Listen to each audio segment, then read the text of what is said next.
This is Af Malhotra, and welcome to Straight Talk with Af. I have once again an incredible guest on my show. The conversation today is going to be a little bit different to the last few conversations because I'm going to encourage you to breathe, take a deep breath, and try and zone out of the practices and the patterns that you're used to. These patterns have sort of dominated who you've become, the way you think, the way you manage your time, the way you get things done, and all of those good things. And just for a moment, maybe the next hour, I'll request you to step away from that world, just momentarily, to try and listen to my guest, who I believe is doing some life-changing transformational work. And it deserves a lot of attention and consideration. So without further ado, I'd like to welcome the wonderful author, thinker, changemaker, Clinton Callahan to Straight Talk. Well, welcome, Clinton. Thank you, Af. It's a pleasure to get a chance to talk to you. Yeah, the pleasure is all mine. And I must tell the audience that our connection was serendipitous. I met with a close friend of mine whose sister mentioned your name to me a few weeks ago. And she spoke of you very highly and with a lot of energy, and she really felt that it's important that I try and get some time with you to get you onto the show. So thank you for obliging, and we had a few emails go back and forth, and I'm really happy that you managed to get here today. Let's go right into it. I mean, of course, you're an accomplished author. You have written so many books and papers, and for the last few decades of your life, I see that you have opened up a new door, or many doors, should I say, and you're operating in, I would call it a slightly different realm to the realm that we've been taught should be the way we live over the last 40 or 50 years, especially. And coming from an Asian background myself, especially India, I've grown up with the practices of ancient civilizations, whether it's yoga, Ayurveda, understanding the Vedas, and I have many people on my show who've unpacked and demystified those. And I'm a big, big, big fan of accepting that we are caught in some sort of a matrix. And I'm also a big believer in this concept of yugs. I believe that the Kal Yug is coming to an end, and I do believe there's an enlightenment, and I see it all around me with young people, especially young people who some might think they feel quite depressed, thinking about young people because they're constantly mentally unwell. But actually, the young people I know are a real ray of sunshine and hope for the next few generations. I certainly wasn't the sort of people they are today when I was young. I was drinking a different Kool-Aid at that point. And these young people are thinking more like your way of thinking, which, by the way, we now need to discover. So let's go right into it. You describe yourself as someone who is leading possibility management. Firstly, what does that mean? I studied physics in school, and it was one of these things where I'm fresh out of my parents' house. I'm away from home. I get out of high school. I know I don't know what I want to do, but I know, so I'm going to college. It's a California State College in San Luis Obispo, California. I walk in the door and sit down at the registrar's desk, and she says, "Son, what would you like to learn?" And nobody really ever asked me that before. And so I'm just vibrating with, like, I want to learn paraphysics. I want to learn, telepathy, I want to learn magic. I want to learn paraphysics. She goes, "Stop right there. We have physics." So I signed up for a curriculum in physics. And after 3 or 4 years of studying their curriculum, I realized I was not learning what I really wanted to learn. And I wasn't even sure what it was, but I knew it wasn't this. And so I put up posters around the campus, and we had a meeting on Thursday night. I'd never given a talk before at all in front of people. 75 people show up in this tight little room, and they all expect somebody to go up and say something intelligent. I don't remember what I said. My friend said, "You have to go say something." But we ended up meeting every week on Thursday nights at 7:30 in one of our homes. And we did experiments. We started doing experiments. I know it was in the 70s, but it wasn't drugs or sex or rock and roll. It was this kind of transformation experiment, this kind of asking questions and trying things that people had never dared to try before. And so that's where this came from, this thing called being able to manage possibility. What does it take to manage possibility?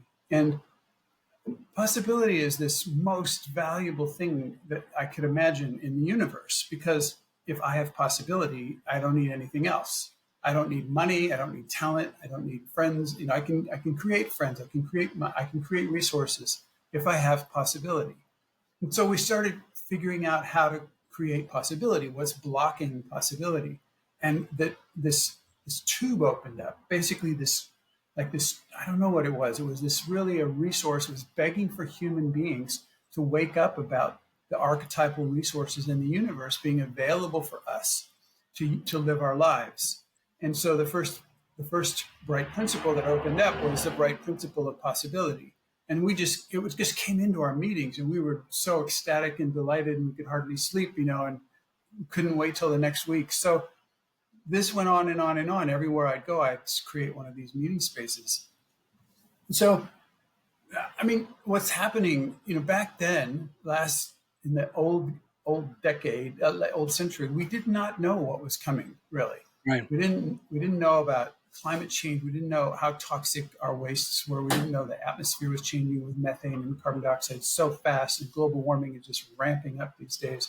So we didn't know all this. And yet what we were working on was preparing human beings to be ready to face this somehow, to take responsibility for it. And so it turns out that now what we've got is this huge treasure of resources that we make available, for example, online for free. We have over 700 websites that are, each one is full of distinctions and possibilities and experiments to try. And a lot of them we encourage people to do in groups and teams, because the lone wolf thing doesn't really work anymore in terms of moving into a next culture. And so, does that help? I mean, it's a basic background of where we came from. So in effect, I think,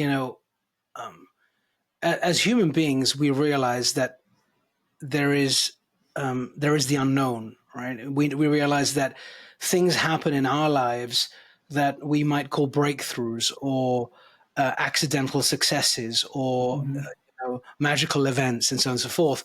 And we explain to ourselves that it happened because it was a karmic thing, or we say because I was close to God and I've gone to church quite a bit and I guess God's looking after me, or we blame it on coincidence or serendipity and so on and so forth.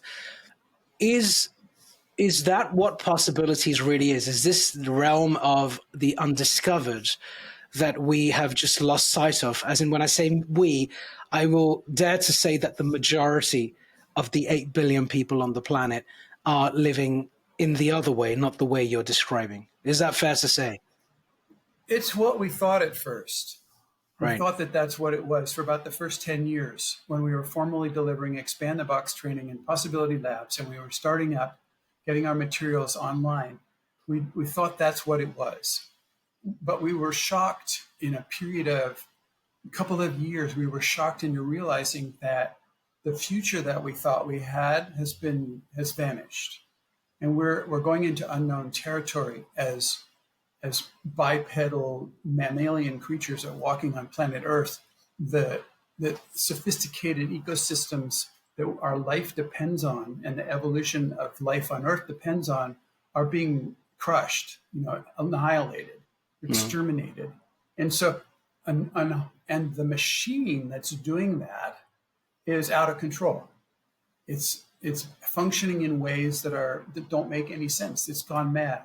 Right. And most of us are not presidents of countries. We're not the Supreme Court of a country. So we don't have the power to change the law to say you cannot do this anymore. I was recently last year in Bali for a while, and a storm came and washed the river down, and I stopped at a bridge to watch a beautiful tropical river come down with a layer of this much plastic on the top, about 5 yards across, 5 meters across, just only plastic for an hour.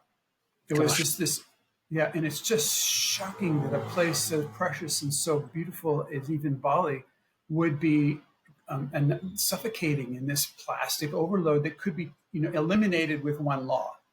No more plastic disposables on Bali. That would be a law, and it's easily enforceable, but it would require change. So anyway, part of what you're saying is opening this door to change.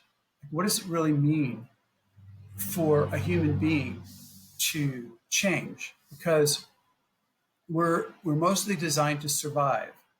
Most of our life, our whole childhood, we had to survive whatever wouldn't happen to us in our childhood. We needed to survive that. We had to come up with a way to relate to money and time and rent and food and people around us and the law. We had to find out ways to survive in all this.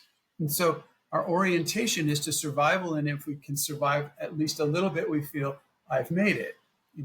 I'm going to be okay. That's what it looks like. And the truth of the matter is really quite different from that, because the cost of one person making it in modern culture is, I don't know, 100,000 people in third world countries that are not making it, that are basically groveling in the trash piles, looking for something to sell to the recyclers or something like that. So it's a system out of balance, and the necessity for us to change is huge, and to wake up. And that's huge. And you've been studying waking up. I'm really glad about that. You've been studying what does it take for a person to become aware of something they were not aware of before. So that's what we've been studying too. And one of the main things that happens when a person, myself included, becomes aware of something I wasn't aware of before is I get scared. I get unstable. I get in we call it a liquid state. Right. Things that used to hang together a certain way are suddenly not hanging together that way anymore. And who am I? How am I supposed to survive in that situation? And so we've been learning how to induce and enter and navigate and come out of liquid states on purpose. And I'm not talking about abuse. I'm not talking about torture. I'm talking about simply change, about changing from an old idea to a new idea, an old perspective to a new perspective. Yeah.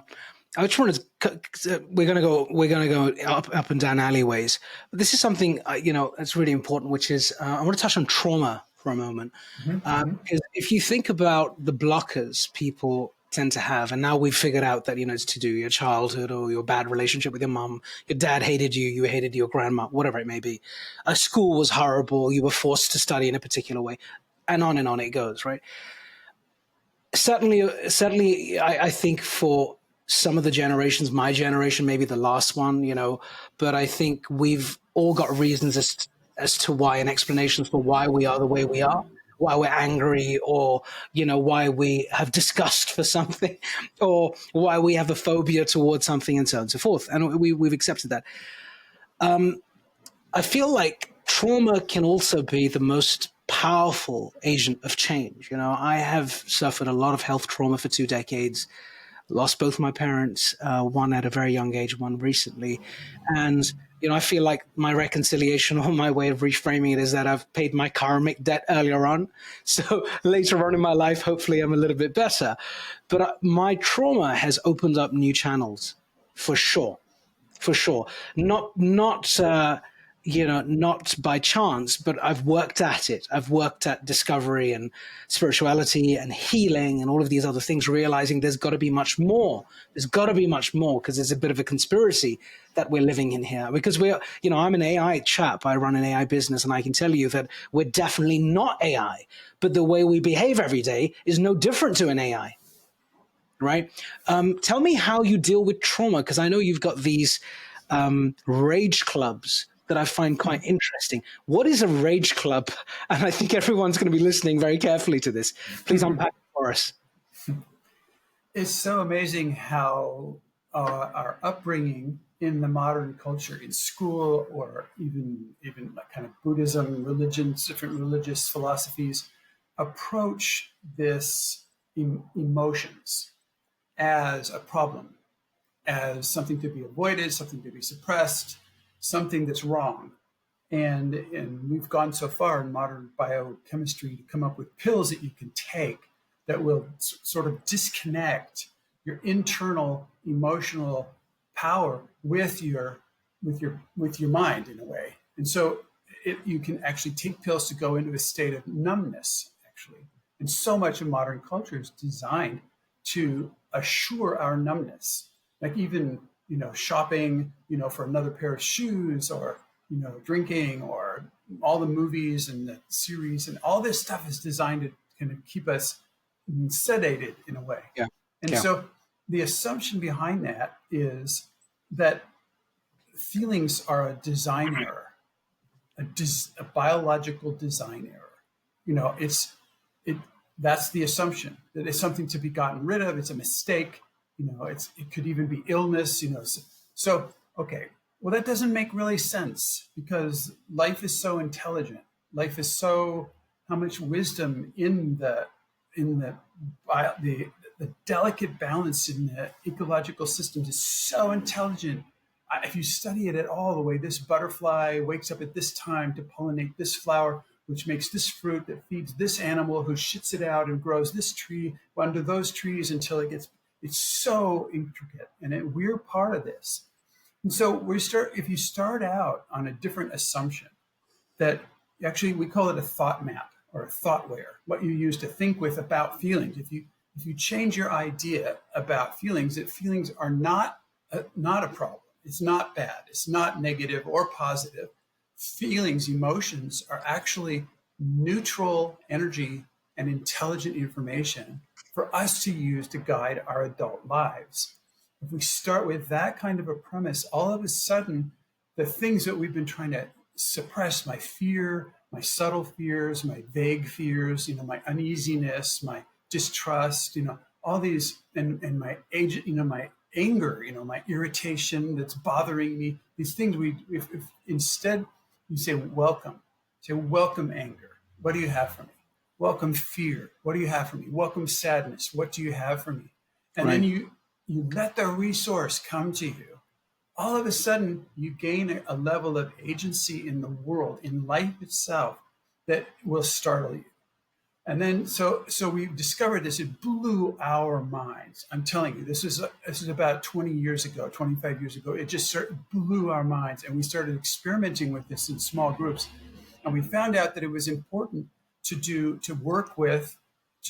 transform our relationship to anger first, because once I'm okay with being angry, I can say what I want and what I don't want. I can say yes or no. I can make distinctions. I can make boundaries. I can change things. I can start things. I can stop things. And I can make it safe enough for me to feel fear and sadness and joy. But we start with anger first. So what we've discovered is a procedure for step by step, really gradually encountering this internal, it's not from the outside, it's this internal energy that has intelligence, and it's a resource for our life and how to apply it consciously. And it's a little bit of a rough ride at first, because we're so used to suppressing our anger that as soon as we start lowering the numbness bar, this thing explodes sometimes. Well, it's been exploding our whole lives. When you feel like you think you're numb, and all of a sudden the anger's going down here, we don't even feel it because we're so numb, but all of a sudden it pops through this numbness bar and goes up to 85% intense. You explode. You throw the pots and pans, you kick the dog, you slam the door, you shut down, you scream. This is exploding. Well, if you lower your numbness bar, you can sense the warrior, the attacker's at the door closer, so it's from farther away, so you can react more effectively. You have more agency, more efficiency. And so Rage Club is people coming together to celebrate and experiment with making the anger conscious. And it's essentially a party. It's essentially, people are so surprised and so excited, and their relationships change so fast, and their life changes. And just because they tap into this organic, natural inner resource, because they change their mind. Anger is not bad and dangerous and wrong. Anger is a useful, intelligent resource of power and information that I can use in my life. Let me take that to everyday life and communication. Yes. I live in the United Kingdom, and as you know, in the United Kingdom, we're known for diplomacy, right? We don't really spit it out. Okay. So for example, just to have a bit of a laugh, if I was upset with you, for whatever reason, I probably wouldn't say, "What the hell? What's wrong with you, Clinton? Really." I wouldn't do that. I'd say, I've got to say, I felt really uncomfortable about the fact that you did that to me, and it did make me feel a bit uneasy. And perhaps you shouldn't do that again. I'd say that. But really, what I mean to say is what I said earlier, and this suppression. And it's been positioned for many years as being advanced in communication. It's been positioned as, well, we are very controlled. We know how to manage our emotions. We don't go high, we don't go low. We're just right in the center, just in the middle. But that's where passive aggressive behavior comes from. And in fact, when you look at drinking culture in the United Kingdom, I mean, the Friday night, Saturday night piss up, as we call it, is, people are pretty much paralyzed with alcohol. And it's common. You go to a pub, you get smashed, you drink a lot, and you're paralytic. And, you're lucky if you get home. And, of course, I'm exaggerating, but tell me a little bit about, perhaps I'm just being, it's a selfish, example there, but cultures where we are taught to control from day one. What's that about? Is that, and what's your experience of people who come from the United Kingdom who participate in this? Because I'm sure you've had people from all over the world. I'd be interested in trying to figure that out too. A person who approaches us, let's start from there, is usually tried other things first. Right. And so if you're talking about somebody using alcohol to suppress frustration or rage or fear or whatever's going on at work or whatever's going on in their life, it's like what their potential, like there are forces in the universe that are screaming at us from the behind, archetypal forces saying, please do whatever it takes to be who you came here to be and do what you came here to do.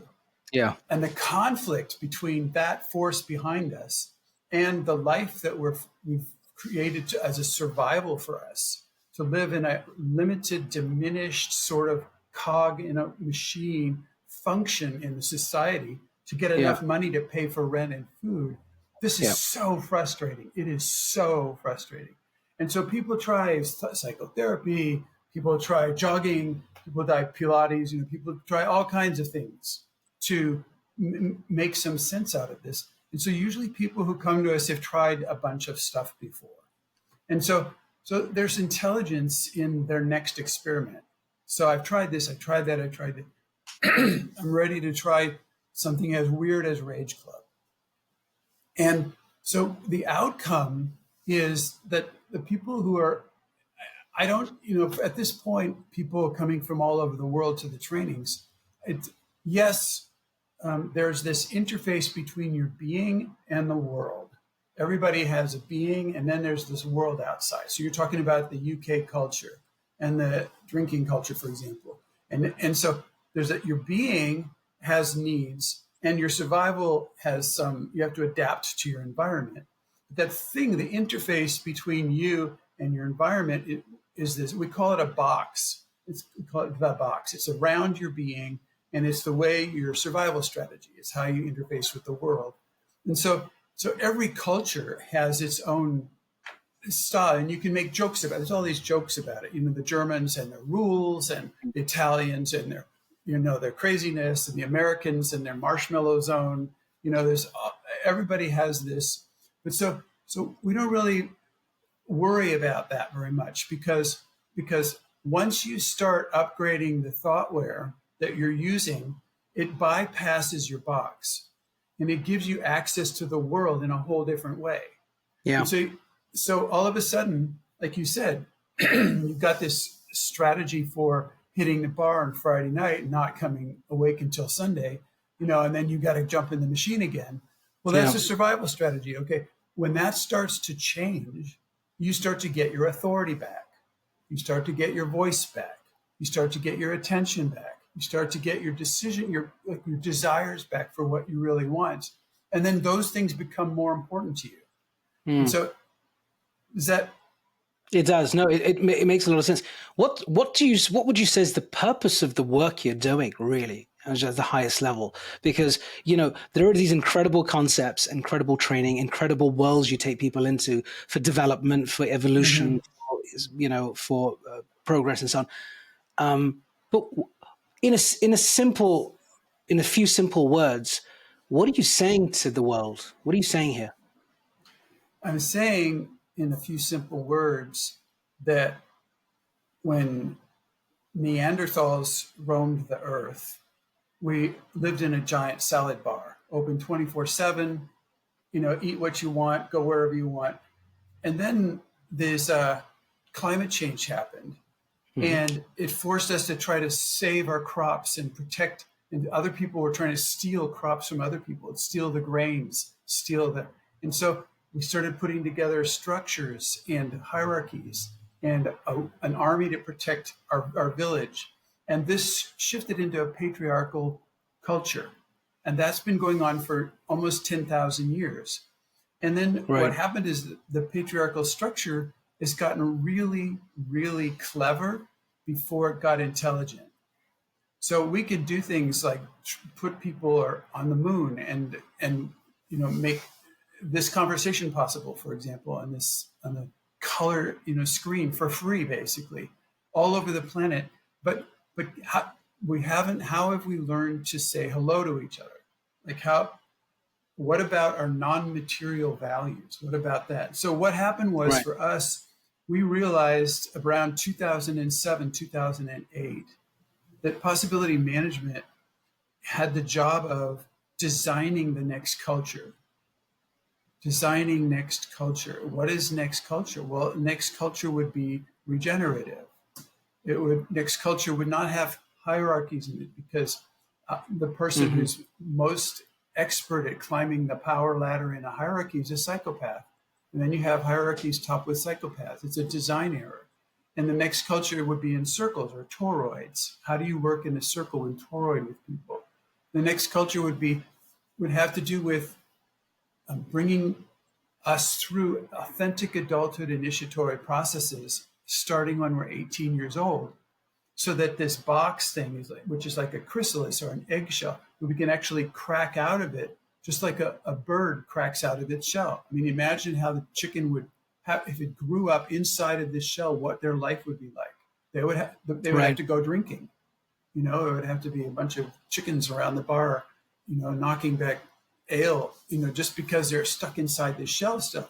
But so what we're saying is that thing is meant to come off when we're 18 years old. And there are procedures for that are not indigenous. We've developed initiatory processes that are for the 21st century, for archiarchy, which is what we call the patriarchy. Archiarchy is the next culture, called archiarchy. And it's called archiarchy because it's not the woman in charge or the feminine. It's not the masculine in charge. It's this creative collaboration between the archetypally initiated females with the archetypally initiated males, with the women and men archetypally initiated, creative collaborating. And it's an entirely different culture. And it's not based on material value. It's based on a non-material economy. And so there's this huge creation space possible for our invention forces and our discovery forces to come together and find out how that works. That's what we get to do right now. Mm-hmm. And possibility management shifted into, it became so much more valuable than I ever knew, because it is thoughtware for a regenerative culture. I'm going to take you to education, because I think you've triggered something in my mind. Because, as an adult, I'm listening to you with a little bit of wisdom and life experience, and I'm getting it, and I'm getting there. And so will many other people watching the show. As well as I do, probably way better than I do, that the root causes of why we are the way we are comes from early ages and early stages of our lives. The education system globally is absolutely broken. And that's one thing that hasn't changed for a long time. I'm in technology. Technology has been changing. The cycles of technology are exponential. That we've been changing and moving forward, and that technology has enabled healthcare and other fields. But it feels like education seems to have just lost its way, or it's still in sort of dinosaur age. Tell me what sort of work you're doing to transform education. Well, I'm sure you've seen some of Ken Robinson's videos. I mean, Yes, he yes. says it's so full of humor and so succinctly about what's not working in the education system in terms of repressing creativity or creation force. But I have two daughters, and they were homeschooled, home birthed and Right. homeschooled for their whole lives. And essentially, it wasn't even homeschooled, it was more like unschooled. It was more like, here's life, here's you, what are you going to do with it? And they watched their mom and their dad live their lives. And I was working offline. I was working at home most of the time. And I had a garden in the backyard, and we were always in the garden growing our food. Mm. And they started falling in love with horses. And my mind, my technological mind is going, huh, what kind of a future is that? Horses, you sit around and I don't know what do you do with horses. And so I was on the fence, pun intended, about the horses until I recognized peak oil. And I started going, this is one of the smartest things they could possibly be doing, because what are we going to get to work on if we're not riding in a car? We're going to be riding on a horse. And so they've got a future for themselves, and they're training other people to be horse savvy. So anyway, so they themselves already are homeschooling their children. They both married Frenchmen. They live in France. They have their own villages, basically. There's a little village where it's their property, and there's houses and people. Anyway, it's like, okay, education is just an outdated modality. It's an outdated thought form. It's Right. Yeah. So what are we going to learn about the past except to avoid it? But if we don't learn new behavior, if we don't invent another culture, we're just going to repeat what we're copying. You go to class and they teach us about what's already known. Well, these days AI has replaced school, and so we've killed school with AI. I can sit down and talk to complexity or any of the AI platforms, and I get whatever I need to know, and I can ask question after question, and I see the limits of the AI, but I also feel my own empowerment. So I get to create now. I get to create what has not been known before. Yeah. And if you categorize, okay, what does humanity know compared to what could be known? Correct. And you get a tiny little, this is how much we know, and that's how much there is to be known. Okay, what are we doing hiding out in here? What's the point of this? This is what education is about. It's hide out in here and pretend like you know. And we all pat ourselves on the back and go, did you get a degree? Yeah, me too. Yeah, and something we already know. Okay, well, what about inventing the next thing? Well, that's a whole new platform, a way of being in the world. And that's what Archiarchy is about. It's not, you can't call it education. It's more like empowerment. It's unfolding. It's like unfolding potential, like going into new territory, researching, discovery, learning how to take spaces into discovery spaces together. Yeah. A random question, but it's important I ask it. What's your view on alternative, existence, ETs, and I ask this question because it sometimes feels like someone somewhere has given this order to us, the current way of living, and we've sort of followed it. And you clearly articulated the reasons as to the early man and how we became hunter gatherers, and then patriarchal and matriarchal structures and so on. And that still is quite interesting I'm an anthropologist in terms of my first degree. And I remember looking at tribes all over the world and, totemic belief systems, and still pretty alive, and, very interesting observations of, remote communities out there in the world who continue to just live the way they used to live, many hundreds of years ago. So two-part question. One is, do you believe there is, the galaxy is big and wide? Do you believe in ETs? And if so, have you had any experiences that makes you believe that, there's a new paradigm that's waiting for us, and perhaps our engagement at human to human level is one part, but there is also a thought engagement. You call it thought. You have anyway. You look at thoughts so closely. Surely the communication that you're going to have with another parallel civilization is through thoughts, may not be English or the language that you know. Have you experienced anything personally, or given that you're traveling this journey for such a long time, I feel like you've got to have experienced something that's unique here.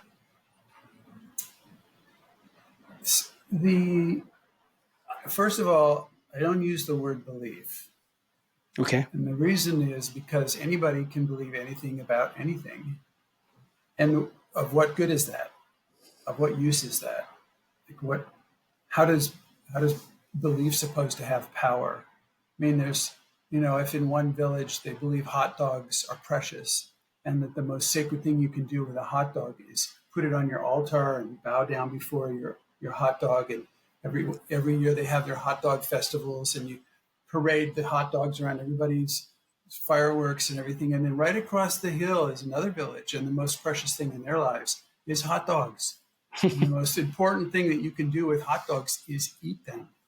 And so they have these hot dog cooking festivals and recipe contests, and they have these giant feasts, and everybody bring who can eat the biggest hot dog. And what happens when these two cultures meet? Well, they kill each other. Right. Because they think their beliefs have reality. They think their beliefs have importance. But a person can believe anything about anything. I'm not interested in beliefs. Okay, so that's one thing. Another thing is, what can a person perceive? What can you perceive? Well, if your numbness bar is really high and you can't even feel if you're 80% angry or 75% terrified, this is where most people live, and 80% sad, in grief about the loss of life on planet Earth. Whales are dying off, elephants are being killed for their tusks. It's insane. So if you have a high sensitivity bar, your question is irrelevant because you haven't lowered your numbness bar down enough to check things out. But when people start learning how to lower their numbness bar and they start doing self-observation and they start being able to sense into what they're sensing and then sense what they're sensing with and why, and then they can possibly shift what they're sensing with, whole new worlds can open up. So I once asked a spiritual teacher. I watched when I was at the meditation part, and some people would come up and bow down, and he would do this little thing with his finger like this. Mm-hmm. And so then I asked him. I said, what are you doing with your little finger like this?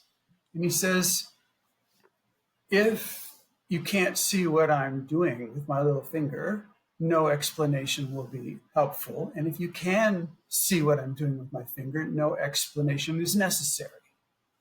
Any other questions? Mm-hmm. So this is the answer to your question, really. Mm-hmm. I mean, we have a website called 3-Phase Healing. The number 3 and phase 3. We have 700 websites. They all have the ending is mystrikingly.com. And then the front is like in this one, number 3, Phase Healing. And It has a number of healing modalities on it, some of which involve the thing that you're suggesting. And so if somebody's really interested in that, they would need to be somebody who already lowered their numbness bar, can inter-navigate mad, sad, glad, and scared to 100% maximum intensity and also down to 1% minimum intensity. And we're trained, we're designed for this. And then when you can do that, then all of a sudden you go into this website. It gives perfectly clear instructions on how to tap into resources that modern culture knows nothing about. And it has nothing to do with belief. You don't have to believe anything because it's personal experience. Mm-hmm. Mm-hmm. Mm-hmm. How does someone, well said, let me just answer the other part of your question. I never met an ET. I never met, I once saw something up in the sky once late at night, and I was not on drugs or anything, and I saw this thing happen, and I have no explanation for it. But other than that, I've never met anybody. Okay. I guess you tend to meditate a lot. Is that part of your... I have meditated a number of years in my life. Okay. If I'm the average Joe and I'm listening to this podcast and Dude, that's not going to happen. No average Joe is going to listen to Af Malhotra's show. I'm telling you. So you can skip that part. You can skip that part of the conversation. There's no average Joes listening to the show. Well said. If I feel like, I need to get into this, I need to walk into this world that you've created. How does one start? Like, what do I do next? I know you've got the websites, but is there some sort of a structure or some sort of a pathway? Everybody's different about that. You Yeah. know, usually people don't get interested until they've seen something happen to a friend of theirs. And they get healed, they get happier, they change, they get more power, they start projects, they meet people, they just become different. You go, what happened to you? And they go, well, I went to Rage Club, or I went to a Spark study group, which is it's a little piece of writing called a Spark, and people experiment with those sparks. Right. Or Right. or I read a book. You know, we've got like you said, a bunch of books out. They read Conscious Feelings book. They read Building Love That Lasts. There's this great new little book out called Four Feelings and What to Do with Them. And it's just this clear, powerful invention of a whole new culture right there. And it's just like some people learn by books. We've got tons of videos online of talks and workshops. And every time we do a workshop, people pay $20 or something to come to the workshop. But then we turn around and put it online for free. Amazing. All that stuff. So we call it open code thoughtware. It's copy left. Everything we're doing is copy left. It's for the Creative Commons. So it did not, we don't claim to have invented it, but we do claim to give it away. We do take a stand for making it available. Yeah. So there's so many venues. There's books and videos and workshops and work talks and trainings. There's a thing called Expand the Box training. It puts you on a new track. It like takes you out of your life and puts you on a new track, and it's just really big. It's a big step. So it's really helpful for people to start going to Heart Gym or read a book or a website or go into a work talk and go, gosh, that's interesting. I'm going to go to Heart Gym. I'm going to start practicing how to let my heart speak. And it's one little step at a time. And possibility teams are great. And all these little baby steps across the bridge to next culture are so important. Even listening to your show, people are building matrix to understand new stuff that does not come out of the 19th or 1800s schooling system. It comes out of the present or the future. It comes out of the future. Yeah. And it's what we need. So, yeah. Yeah. I want to give you a quick example. And the parallel is entrepreneurship. I'm an entrepreneur. And, entrepreneurship is just an incredible journey, a fascinating journey. Not for everyone, that's for sure. Mm-hmm. And to be successful at entrepreneurship and not have a divorce in the process, I figured out that I need to take my partner with me, my wife with me. So, initially she probably thought, where's this? What is this chap doing? But essentially, it's kind of worked out really well. It's kept us cemented and connected together and vibrating together. When someone enters this alternative way of living, which is about freedom and possibilities. Tell me a little bit about when it works really well and when it starts to fall apart.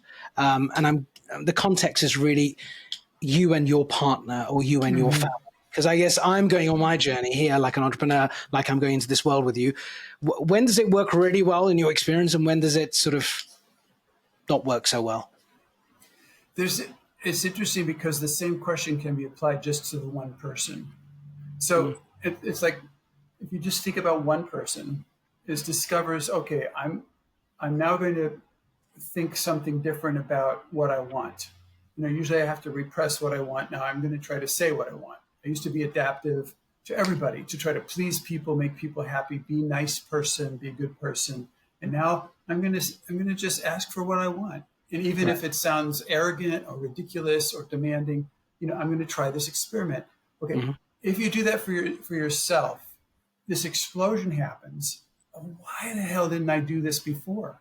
Yeah. Why have I been waiting so long to do this? It's so fun. There's so much to try. There's so many things I could create. And then you start new conversations with different people that you'd never talked before because I just want to talk to that person. Why? I don't know why. Okay. So you do that for yourself and it explodes for a while, but then we have these levels in us. We've been finding these levels. And after a while, like after 6 months or a year of this ecstasy of trying new stuff, it's like there's a method. It starts to think like there's a method or you're supposed to be like this, or there's some kind of, we start making in our mind, like I have to do it this way. There's a right way to do this. So Am I doing it right? Am I doing it right? And then we start hating those people who told us what was possible in the first place. So it's like revolting against mom and dad, revolting against the school system and the teachers, revolting against, like if you ever I don't know if you ever learned a musical instrument. You ever I'm learned? I'm a musician. Yes. Okay, A, B, C, D. Okay. You got to practice, practice, practice, and pretty soon there's this point where you hate practicing and hate. I don't know if you had that happen to you that you Oh hated yeah. teach. Oh Okay, yeah. all right. Okay, so that impossibility management that happens after about a year. And then people need to go on another journey called radical freedom. It's to find your own authority. And Hmm. that's when you can come back to your musical instrument and start to jam, and start to play whatever, make mistakes, pound the keys, whatever the thing is. And it's called radical freedom. And that takes about a year. And then after you've done this, learn the form and then revolt against the form and then start going, God, there's intelligence in the form, but it's a platform on which I can create whole new forms. I can explore whole new worlds. Then people start coming back to possibility management and the whole archiarchy thing. And so that's this personal journey. It's a personal thing. And we've seen it happen. We've experienced it ourselves. And then if you have a couple, you got this, two horses going, what's going to happen? It's really a fascinating thing. And whether it works or not, the thing that really works is called collaborative communication or radical relating, which is you just start learning how to say, I feel scared because I think I'm reading this book and you're not reading this book. And so if I'm going to get this stuff and you're not going to get it, how are we going to talk together? So I Right. have a proposal. I'm going to make a proposal. I'm going to read this book out loud to you. We're going to read this book together. Do you accept my proposal? And the other person says, I love it when you read to me. You never read to me hardly ever. I don't care what you read to me. Read this to me. And all of a sudden you have a new thing going on. So this thing about that's when it really works. Is you try to radical. I feel scared. I feel angry. I feel sad. And you just start, and they can hear you. They can repeat back what you said, and then you just go on. You go on this journey together, and who knows? Mm. Who knows if you're karmically destined to ride, on the same path together. But if you don't worry about it, but you really focus on this collaborative communication, and like there's so many television shows and so many movies where people don't talk to each other. You know what I mean? Secrets. I feel this, but I'm going to say this, and it's just they're lying to each other. Right. Okay. Yeah. Yeah, but that's the bad side. I mean, it's the wrong way to go. But it's so great to just learn how to tell the truth. Get radically honest. Get radically relating about what do you want? What do you need? What do you see? What do you feel? What's it like for you? And then the other, Mm. what's it like for you? What's happening to you? And then this thing is so alchemically evolutionary that it's quite possible to go together. But if one person starts withholding or feeling shut down or what, it won't be long before you guys are on different paths. Yeah. Yeah. Yeah, you've hit the nail on the head, and I think this is great life advice. I mean, it's great life advice in terms of just the general the challenges you know marriages go through. In fact, I have an author coming on in the next couple of weeks who's spent her life trying to ensure that we have the best marriages ever or the best relationships ever, and she has her own sort of secret sauce around doing this. Let me go back to this nomadic lifestyle that I've heard through my research you speak Let about. me, can I Yeah, just say something before that? yeah, So, one of my first books was the really long research yeah. that came out with this book called Building Love That Lasts. And the book itself has these three parts, part one, part two, part three. And the first part is ordinary. How do you create ordinary love together? For example, there's a list of 122 ways to make things ordinary, which is low drama, arguing, being jealous, being spiteful, withdrawing, withhold. Like, how do you create ordinary? And it's really painful. It's a painful part of the book to read. And people usually make it through that. And then they get to the extraordinary love, which is the middle part of the book. And it's this about being adult, like I was just talking about, which is like about communicating, learning how to listen, learning how to internavigate and feeling and share and radically relate and really get to extraordinary. And this is ecstatic for people. But then there's this third part of the book, which is archetypal love. And it's this dimension of relating that we haven't hardly heard of, but we're designed to experience. And it Right. has to do with the way the archetypal feminine can relate to the archetypal masculine in like when a man who's grown up and centered, grounded, and bubbled and puts his attention on a woman in a certain way, she wakes up and she remembers the way back to the center of the labyrinth, and she can take him there. And this starts this archetypal journeys that we can have in our daily life with our partner after we go through the ordinary and extraordinary part into the archetypal. So I just wanted to let people know that map, this book is available. So it's called Building Love That Lasts, and it's fabulous for laying out this whole territory of relating. Mm. I just wanted people to know about it. Thank you very much. Just a quick one on that, just a plug-in. Where can people buy your books? Is it on Amazon, or do you have to go onto your website? Where do we go and buy these books? Yeah, well, we've got a publishing company called thoughtwarepress.org, thoughtwarepress.org. And we're just getting the rights back to the Building Love That Lasts and the Conscious Feelings book. So it's a little bit of a mishmash, but if you go straight to the Thoughtware Press, we'll get you books. Doesn't matter what country you're in. We've got them stashed different places and getting you books. Yeah, beautiful. And I just want to speak about, we can speak for hours. I want to speak a little bit about, I usually talk about the personal story a lot, and we just went straight into it, so my apologies. I just want to go back to you. So you're definitely from the United States, because I can tell. Tell us a little bit about your background, and how did you end up doing this? Well, in a way, it's a boring story, because I just followed my path. Whatever. I was born in a normal American family with two brothers, 3 boys, and my dad moved to California, and I went to high school, and I went to college, and that's when things got interesting. It's when I started to do these experiments at the meetings, like I said. And so then I eventually moved to France. And so I no longer have an American passport. So I'm not American. Interesting. Isn't that interesting? Yes, it is. Because, if you are the culture that you belong to is determined by the passport that you hold, then I've got my passport is this. This is my passport. Right. And I have a German passport, but I don't live in Germany. I've been mostly in Greece and Spain and Brazil, France, Poland, Mexico, like that. That's where I've been mostly lately in the last 10 years. So the world is really, the concept of countries is so distorted from reality. It's such a distortion from reality. And there's this one website called 8 Prisons, the number 8 and the words prisons. And it talks about that our job in growing up is to escape from first our mother's belly. And there's people who don't make it, either they die or they still try to stay at home in their mother's belly in a way. And then after that, there's this prison of the father's authority.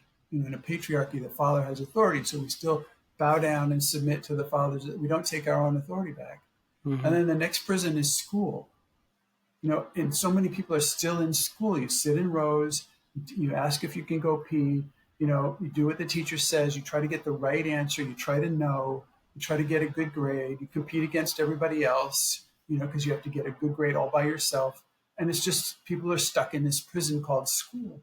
And then there's prisons of religions and prisons of culture and prisons of a linear life plan, which is like, what's a linear life plan? Well, you get born, you go to school, you get a job, you get married, have kids, you get old, you write your book, move into old people's home, and you die.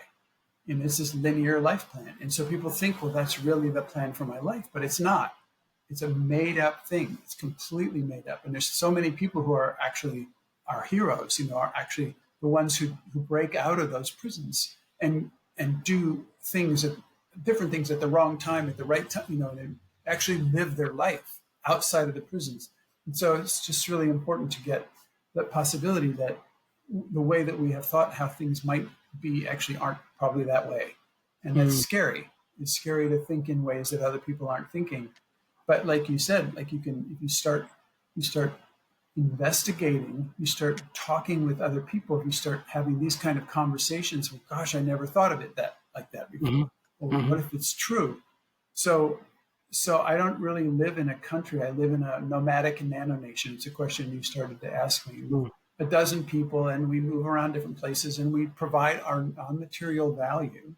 We provide thoughtware upgrades, emotional healing processes. We bring people into alignment with their archetypal lineage and their bright principles. People can grow up and show up, and people can speak and feel and think and navigate spaces in ways that are cause transformation and healing for other people. And these are whole domains of non-material value that have more value than money can pay for. Oh, absolutely. Absolutely. Absolutely. There are people thinking, how do you live? You need money to live, to buy food and so on. How do you do it? Well, at this point, I could go anywhere in the world with nothing. And the people where I am would, when I start providing my non-material value, they would just feed me and put clothes on me and say, you want to stay here longer? And where do you need to go somewhere? We'll take you there. It goes like that. Yeah, like a yogi. Back in India, we have yogis who do that. They impart wisdom and blessings, and people feed them. Yeah, but that's the old technology. The old Right. technology is you bow down to the yogi. It's like the Right. shaman. You go, the Yeah. great shaman comes to town, does this. But really, the way this archiarchy works, the way this next culture works, is you empower other people to do it themselves. So everything I can do, I'm empowering other people to do it themselves. I replace myself. Right. I'm actually working myself out of a job as fast as I can so other people can do those jobs. And then I'm given other jobs to do. Hmm. And so it isn't like a yogi. It is not like a shaman in the old days. It is like a culture of potentials coming to life that humans have not had space for before. Yeah. We have so many potentials that are just right behind the veil. And all we need is to ask the right question, try the right practice, um, you know, commit to a job, an impossible job, and do it, Hmm. etc. It just takes one little maneuver like that, and a whole new field opens up. And so this is the future of humanity if we make it through the collapse of civilization. The Right. material world civilization, these mega cities, this abuse of the planet and of life on Earth, abusing the environmental systems. That if we make it through there, we've got an incredible future. Hmm. And so Hmm. people can.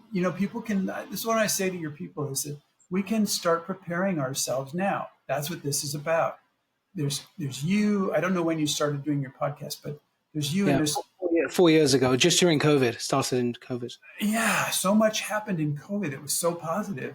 Yeah. And so there's so many people having these kind of conversations, and people are waking up to, oh my gosh, maybe I don't have to Hmm. go, and torture myself to go do a job to serve a corporate policy that's abusing planet Earth. Maybe there's something else I could do with my life. And how do I do it? And that's where having these conversations. How can you do it? Yeah, well, you need to know how to navigate your feelings. You need to know how to radically relate. You need to know how to communicate and listen. Like these basic skills that modern culture doesn't teach us. It's a Hmm. whole new platform, and so many people we're going there now. And so you can. I just want to tell everybody, every little thing you do makes a difference. Hmm. Every little step you take, every experiment you try, every new behavior just makes it so other people can have that same possibility themselves. And we help each other go like this. And it's happening more and more really quickly. And so I'm so happy after that you're doing these Thank kind you. of Yeah. conversations. Yeah. No, I think, it's incredible the work that you're doing because of course, it's a selfish exercise that I do here. Although it's to spread knowledge to a million people, that's my goal. Totally free, no agenda. I have no sponsors, and no marketing. It's all organic, and it's fine. Whatever it is, it's fine. And people find that quite amusing. They're like, "Oh, surely you've got a plan. Surely there's some commercial strategy. That makes no sense, mate. That makes no sense." And I said, thank God it makes no sense to you. But it makes a lot of sense to me, and I think you've opened my eyes to the possibilities of not just resources, and I think you have so many, of course, it can be overwhelming, but I think it's, again, what it's done for me, and I think for a lot of people watching this, I hope, they're feeling and they're sort of, it's triggered some form of recalibration, re-architecting, and at the most basic level, just a new thought, right, that you can chew for a while, and maybe you'll forget it and you'll think that was a good podcast. Well, I've got to get back to work now, reality. Or in fact, what this has done for me is a lot of my buddies, of course, I've had so many of these podcasts, I always take the ideas back in. Sometimes I don't, because I've also figured out some people aren't ready. That's the other thing, which is my final question, is really, not everyone is able to understand this. There are different levels of maturity, surely. Do you see that, of course? Yeah, sure. But there's this thing. One of the things that you learn in possibility management is how to, everybody has this box. Yeah. Even if you're kind of transcended your box, you still have it. It's around. It's not a problem. It's not a bad thing. It's a toolbox, really. It becomes a toolbox of all these things you've learned. And of course the toolboxes don't match. Like you're saying, this person's not ready to hear what this person wants to say. But what can happen is this person here can make a being to being connection right through the boxes, from one being to another being, and you can enjoy this connection. So it doesn't have to be that you understand me, that you're ready, that you're whatever. And it doesn't have to be that we're at the same level or the same kind of understanding. We can still connect and enjoy each other's company. Each country I go in, like here I'm in Brazil, and I walk through back streets of these guys who are washing cars or sweeping the leaves, or moms carrying kids around, and I just say, bon dia, which means good morning. And there's this being to being connection, and they just light up, and I light up, and it's this love happening, and yellow glowing love energy going down the street. And it's like, it's so enjoyable. And you can do that with really any human being. So that's a sideways door to go around that obstacle you were coming up with. Wonderful. The younger version of you is around you right now, for example, the little Clinton, young Clinton. And with everything that you've picked up in your life and learned, what are you going to say to the young you now with everything you know?